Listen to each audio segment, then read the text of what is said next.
ابو ذر ایک جوڑا پہنے ہوئے تھے اور ان کا غلام بھی جوڑا پہنے ہوئے تھا۔ سبب دریافت کیا گیا تو کہنے لگے کہ میں نے ایک شخص یعنی غلام کو برا بھلا کہا تھا اور اس کی ماں کی غیرت دلائی یعنی گالی دی، تو رسول اللہ صلی اللہ علیہ وسلم نے یہ معلوم کر کے مجھ سے فرمایا، اے ابو ذر،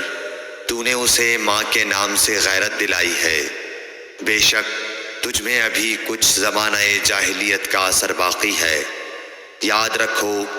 ماتحت لوگ تمہارے بھائی ہیں، اللہ نے اپنی کسی مصلحت کی بنا پر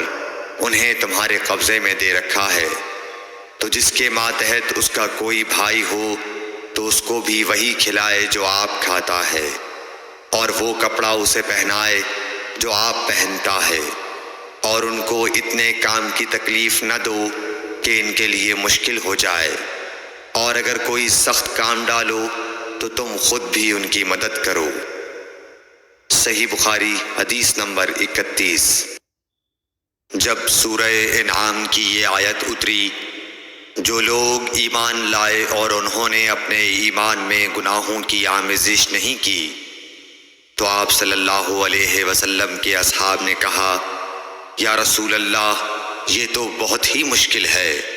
ہم میں کون ایسا ہے جس نے گناہ نہیں کیا؟